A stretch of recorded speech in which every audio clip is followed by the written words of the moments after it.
Students, in today's lecture inverse trigonometric functions में आज हम कोसिकेंट इनवर्स और सीकेंट इनवर्स फंक्शंस की प्रॉपर्टी हम सीखेंगे, डोमेन रेंज जो भी बातें हैं। तो यहाँ पर देखिए मैंने ग्राफ पहले से बना रखा है ताकि आपको समझाने में किसी तरह की दिक्कत ना आए।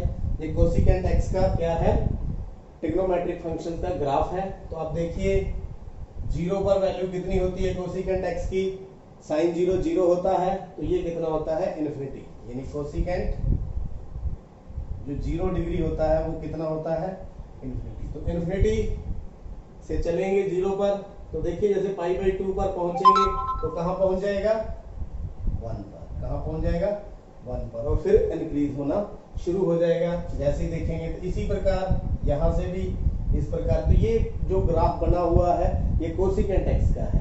तो अगर हम देखें तो इसका इनवर्स कहां पर बन सकता है, तो नियम के अनुसार हम देखें जो ओरिजिन के नजदीक है ये बनता है, ओरिजिन के नजदीक -π/2 टू π/2, क्योंकि अगर हम टेस्ट करें हॉरिजॉन्टल लाइन टेस्ट तो ये 1 1 भी नहीं है और ऑन टू भी नहीं है, लेकिन अगर हम टुकड़ों में देखेंगे तो ये 1 1 भी है और ऑन टू भी है। जैसे एक टुकड़ा ये हो गया, यहाँ से ये उठा लेंगे और यहाँ से ये उठा लेंगे, क्योंकि इतना इतना उठाएं तो यहाँ पर ये 1 1 भी होगा और ऑन टू भी होगा। तो इसका ग्राफ किस तरह से बनेगा, जो इसका इनवर्स बनेगा, तो इनवर्स तभी पॉसिबल है जब ये बाइजेक्टिव होगा।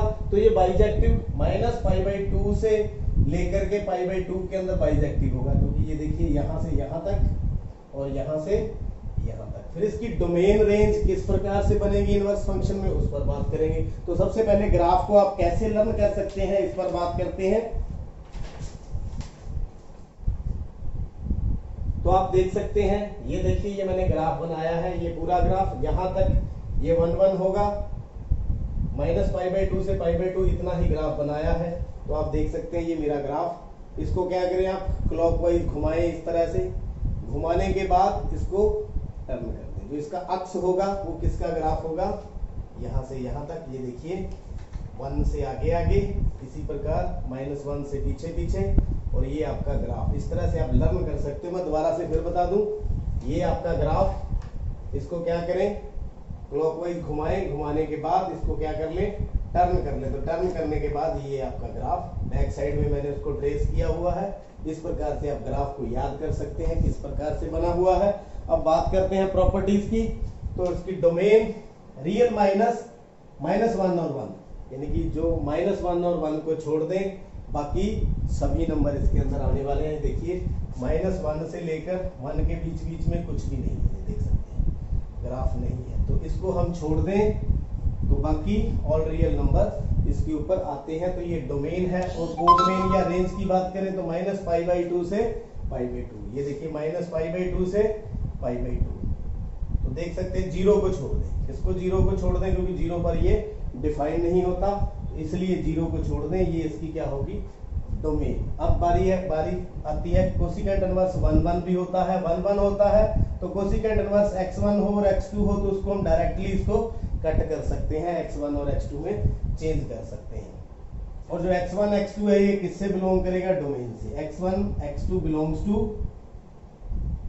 डोमेन, किससे डोमेन से। अब देखिए ये इंक्रीजिंग है या डिक्रीजिंग, ना ये इंक्रीजिंग है ना ये डिक्रीजिंग है। लेकिन अगर हम चेक करें, यहां से आगे चेक करें और यहां से पीछे चेक करें, तो ये देखिए ये डिक्रीजिंग फंक्शन होगा, इसकी वैल्यू क्या हो रही है डिक्रीज हो रही है। इसी तरह से इस तरह वैल्यू क्या हो रही है डिक्रीज हो रही है। तो आप देखेंगे तो इसको अगर x1 और x2 अगर हम दोनों इनके बीच में ले लें तो हम इसको बोल सकते हैं डिक्रीजिंग फंक्शन। अदरवाइज ना तो ये इंक्रीजिंग है ना ही ये डिक्रीजिंग है।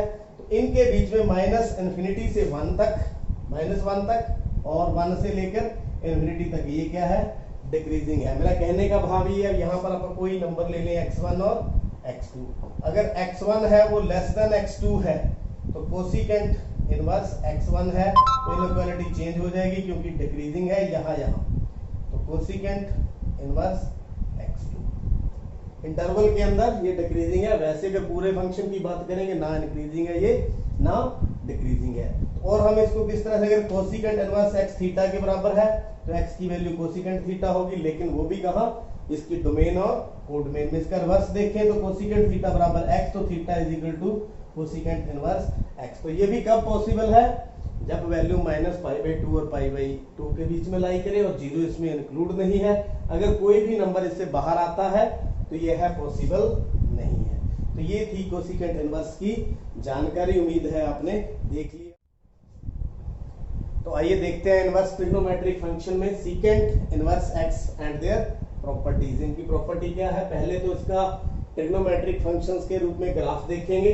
इस तरह का ग्राफ होता है, 0 से π/2 बढ़ता है, लेकिन π/2 पर ये पॉसिबल नहीं है, इन्फिनिटी हो जाता है।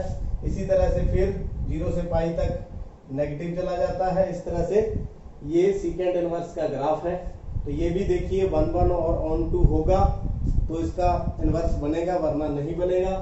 तो जो ओरिजिन के नजदीक है, तो ओरिजिन के नजदीक यहां से देखिए, यहां से लेकर यहां तक और फिर यहां से लेकर यहां तक, यानी 0 से लेकर π तक आप देख सकते हैं ये वाला ग्राफ और ये वाला ग्राफ। तो यहां पर ये 1 1 भी है और ऑन 2 भी है, 1 1 भी है और ऑन 2 भी है। इसी तरह आगे भी 1 1 और ऑन 2 होगा, -1 और 1 को छोड़ करके ये 1 1 हो गया और ऑन 2 हो गया। तो 1 1 ऑन 2 होने के बाद इसका क्या होगा?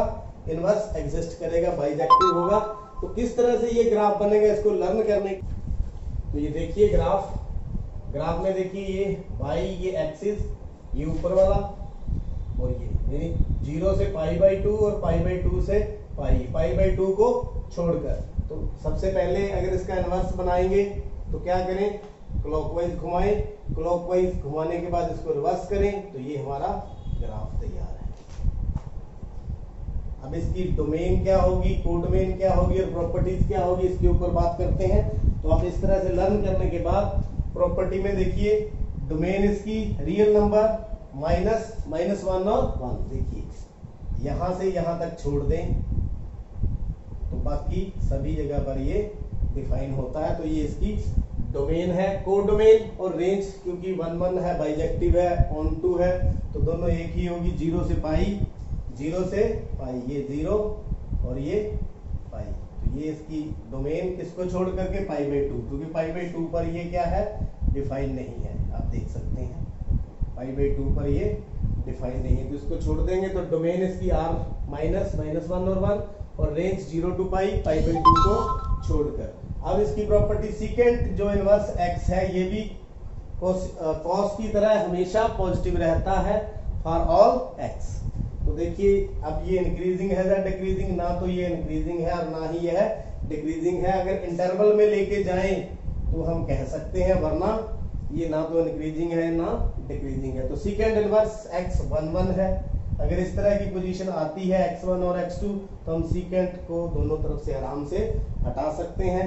यदि सीकेंट इनवर्स x थीटा के बराबर है तो x को सीकेंट थीटा लिख सकते हैं, और सीकेंट थीटा अगर x के बराबर है तो थीटा को सीकेंट इनवर्स x के बराबर लिख सकते हैं। लेकिन लिख कब सकते हैं? हर एंगल पर नहीं लिख सकते। जो भी वैल्यूज है एंगल की 0 और π/2 के बीच में होनी चाहिए, π/2 को छोड़कर। अगर इससे कोई बड़ा एंगल है तो वहां यह पॉसिबल नहीं है, वहां यह पॉसिबल नहीं है। तो उम्मीद करता हूं आज कोसिकेंट इनवर्स x और सीकेंट इनवर्स x की जो प्रॉपर्टी है आपने देख ली है और समझ लिया। चैनल को भी सब्सक्राइब कर लिया है। आपका बहुत बहुत धन्यवाद।